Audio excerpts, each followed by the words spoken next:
strong. Hang it up. Hang it up. Hang up. And attitude.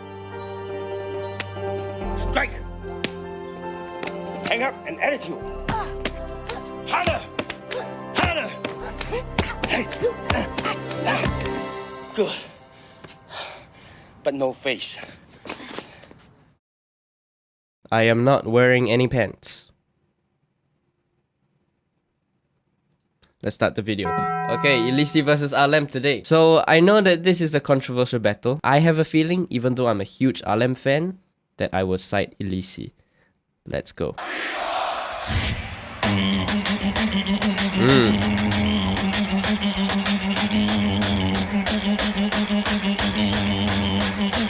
Not the cleanest, but I like this beat. Very aggressive.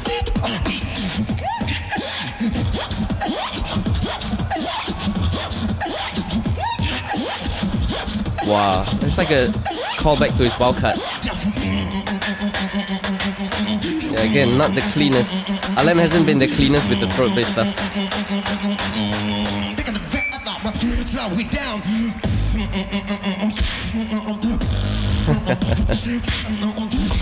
Does BBK just have a shirt of every face he has?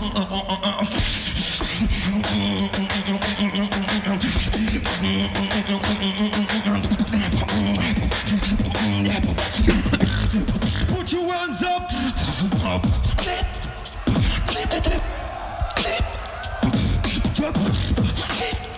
It's very powerful, but it's not very clean. And it's very aggressive, so it's like both sides, you know? That's the groove there though.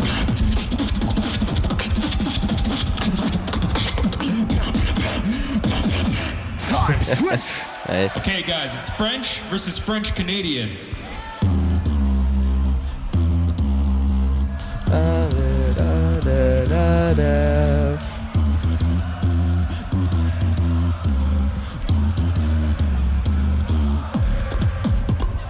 Oh.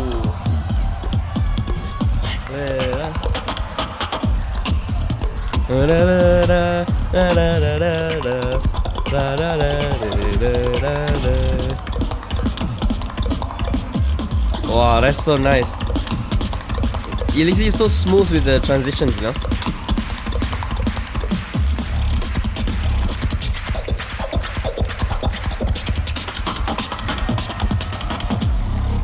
Oh my. Okay, this one is risky. This one is quite risky. That's so nice.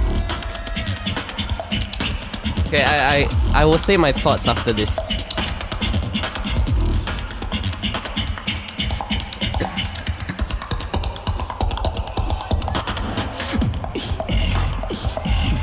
Oh! I love that! This is the kind I can listen to for 5 hours. Okay, thoughts on round 1. I think Alem is way more powerful. Now, a lot of you confuse this. Loud just means dB. How much audio signal are you giving the sound engineer? But powerful is different. You can be loud because the audio guy pushed you up, but you still can not be powerful. Powerful means you have intensity. And intensity is important no matter what sound system you go to, because it shows the audience that your sound is confident. It gives them the impression that you know what you're doing and that you are very, very, very committed to delivering your sound. Alem, in this, so far what I hear round 1, he's both loud and powerful. He's not, however, the cleanest. So this point so far goes to Elisii. Easily. But Alem has both of these. So for us in our ears, like, I really, really enjoyed Elisii's round. It's so smooth, it's so clean. I can appreciate the transitions and everything. I can appreciate all the details. From my headphone to my ear, it's just this distance. On a live stage, you need to go like 300 meters to the back of the hall. Whatever difference you're hearing in the audio right now between Alem and Elisii, it's amplified way more on the live stage. Okay, so just keep that in mind. Easy, easy. See, this is not loud, but it's powerful. Okay. And this is both. And this is kind of clean as well.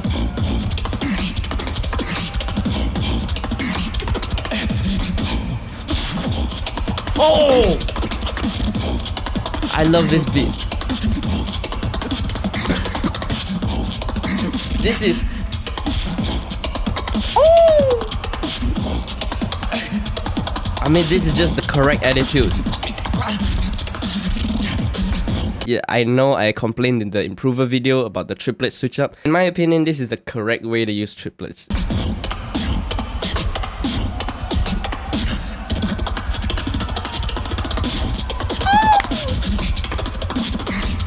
And then back to straight. Oh, he changed his mind. He's going somewhere else now.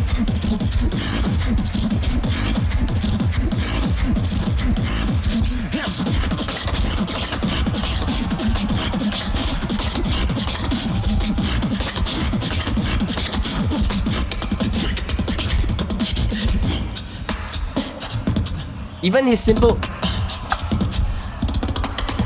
Oh!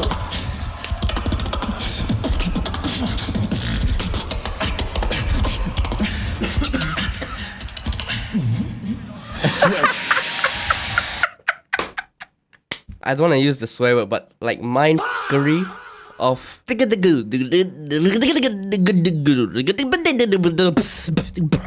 I love that stuff. I love that stuff. Nice switch up. Okay, not that you can't really match up, I think, but it's a nice try.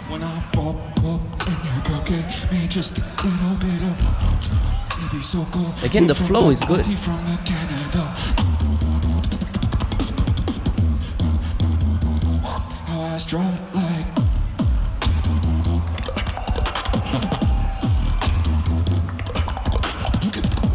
Nice. I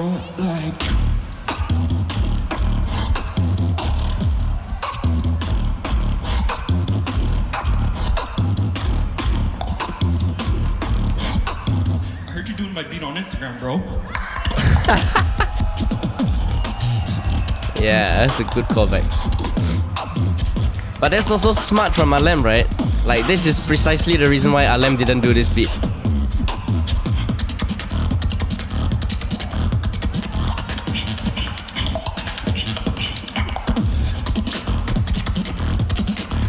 This thing about the softness. Yeah. This is good from Alem. Just keeping the confidence there, keeping your dominance as a figure, even though he's standing to the side, you know? So this is unusual from a battler. Like if you compare this to Juilliard, for example. Juilliard always stands in the middle no matter what, right? Alem is okay. You know, he's okay letting the other guy take some space. The other guy just doesn't have the audio presence as much as him.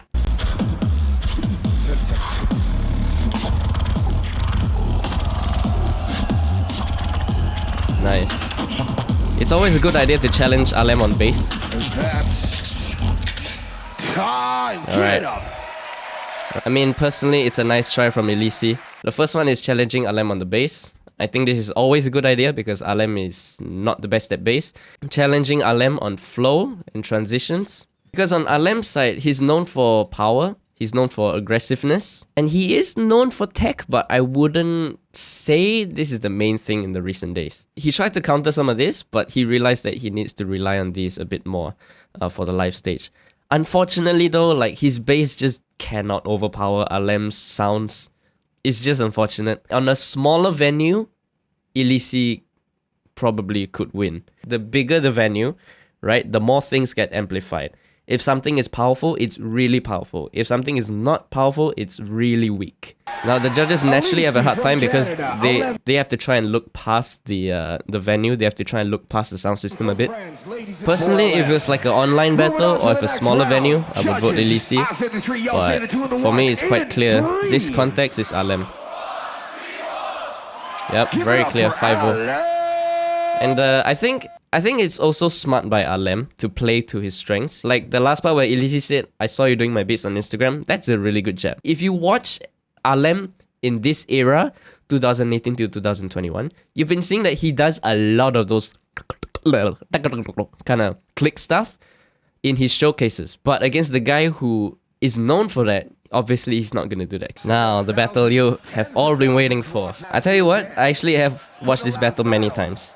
So I won't go through this like a reaction. I'll do it more like an analysis. Настя, привет. So this being the last battle of the night, people are obviously very hyped. And two powerhouses as well.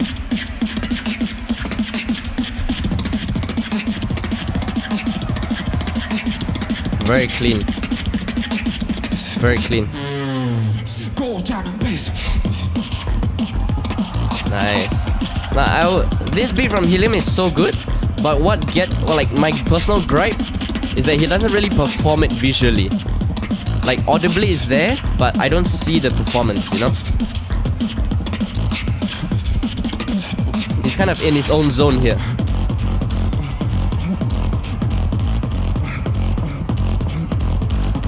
KBA is skeptical. Now, I got my own gripes about this kind of build-up, but if you can do it like Helium, you're as precise as him, you can do it. I'm gonna do it for you, bro.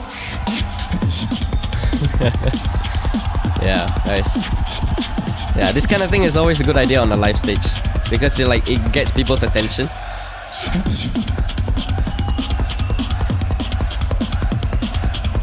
Again, he's not really performing it, right?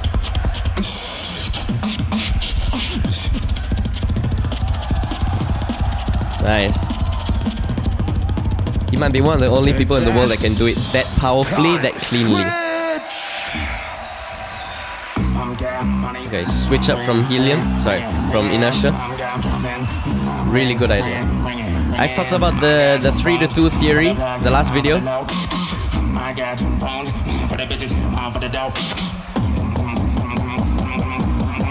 Nice. Now notice the tempo is wrong here, but no one cares because the feeling is correct.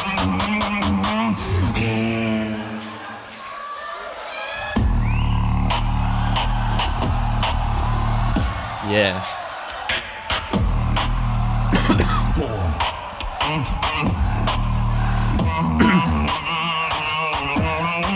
Oh, it sounds so good.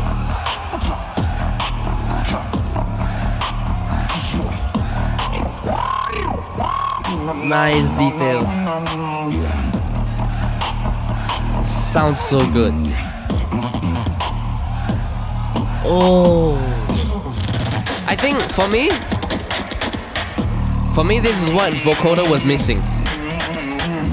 Like all these other things. Not just the one bass. Oh.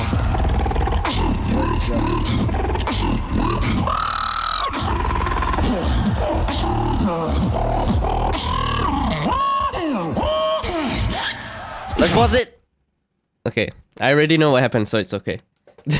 What did Inertia do very, very, very well? Number one, feeling over correctness. This is a hallmark of live performances. If you ever done a concert with other people or anything before, you will know this is true. You should not care how correct you are in the moment. You don't have time to think, am I on pitch? Am I in time? The most important thing is you look at the audience, you think about yourself, you feel what is the best thing to do right now. Inertia had a really nice intro, switch up from Helium, the build up, the drop, and then drop 2 and the rest. But I want to highlight everything else here because everything here is wrong tempo. Dilo also mentioned it in his video. He goes off time a lot, but it doesn't matter because the feeling is correct. You have the start where you take over. You have the build up where you're just bringing energy up, you know? It doesn't matter if it's off time because he sounds so good and he can deliver the correct feeling. He looks at the audience. You want to do this? He looks at Helium. I want to get at you for this.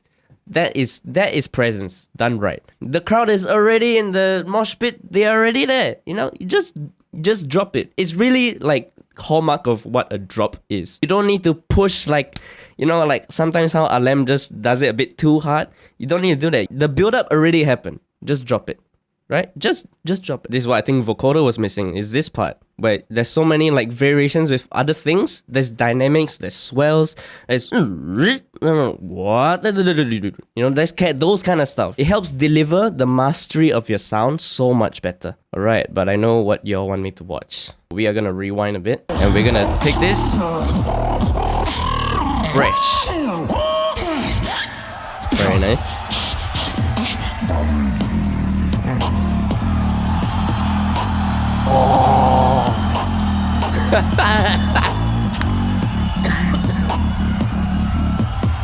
It's so clean. It's so clean. Now, I had my reservations at first because I was like, the first time I watched, I was quite naive. I was like, oh, it's just inward bass again. John reminded me yesterday, John Hatton, that this was like during the era when inward bass was starting to gain popularity. If you can do an inward bass of your own style that hits just as hard, even though it doesn't sound the same as Inertia's, but it has its own confidence to it, this is good. This is good counter. Now, personally for me, I still prefer Inertia's inward bass, but that opinion doesn't matter because the important thing about this counter is that it has its own flavor. There is a boominess in the mids that is so nice to listen to as well, and the reaction from the crowd is sick.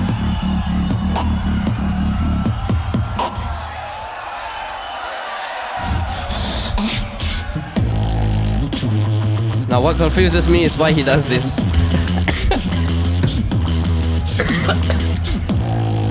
Sorry. So this is okay. This is not that bad, right? He takes over the stage, goes into his own beat. And look how much he's commanding the stage now.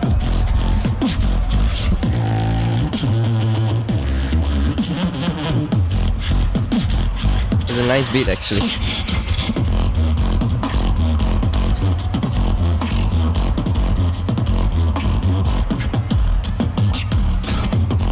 Now, personally for me, I think this is the wrong opponent to do it to. Inertia versus King Helium.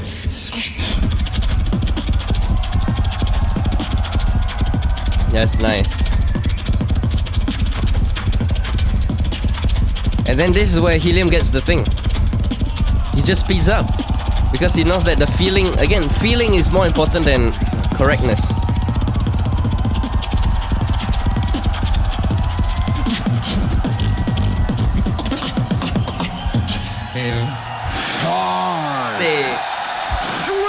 Great way to end the round. But now it's on Inertia. And Helium knows he did a great job.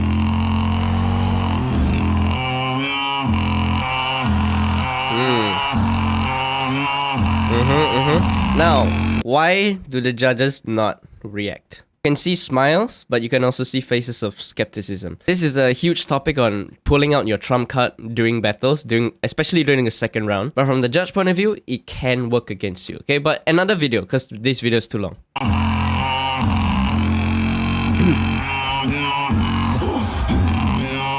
Oh my god, why is the crowd doing this? Don't fuck with me. I want to be in that crowd, man. Come on. Just don't throw BME.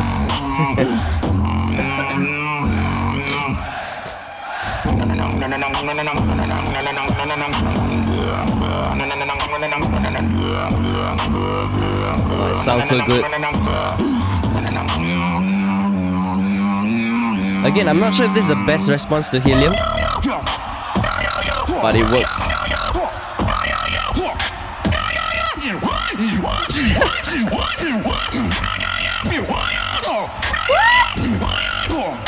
It's so like not correct.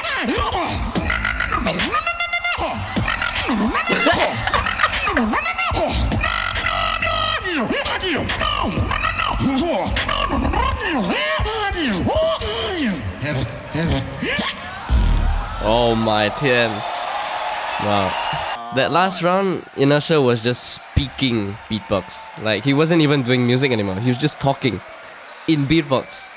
I mean, that is the hallmark of expression, right? And beatboxing as an art is if you can do that, if you can express yourself like that through your sounds, you can see him like kind of talking. Like if you turn off the sound, you would think he's talking. That's the mastery and the flow state that Inertia was at this battle. Insane work. Oh, I don't remember this. Ooh, okay. I don't remember this. And I certainly don't remember this. Yeah, so for those of you who don't know, at GBB21 onwards, you are not allowed to do this. Like, Reaps can, if they wanted to, they can fire Reaps for doing overtime. ZD actually goes Helium, which is completely understandable. I think it fits his style as well. Elo and Kenny Urban go for Inertia. This one I kind of expected because I think these two like to go a lot more for the battle attitude and just the feeling of what you bring on stage versus like how correct you actually are. So I learned yesterday that Panchakata is like one of those beatboxers that trains 8 hours a day. So I would actually think she would vote for Helium because Helium was the more correct one. But I think her battle senses got to her and she voted this way instead. So if it was the case that she went for Helium, then Reaps should be fired. I think what brought Inertia across the line is really just the attitude, the feeling that he brought to the stage. I think he was just in a really good flow state and understanding what the room wants, understanding what is gonna carry more. Alright, tomorrow we start on the quarterfinals and we are left with 4 days only for GBB 2021 before I move on to Loop Station and other years. I'll see you tomorrow.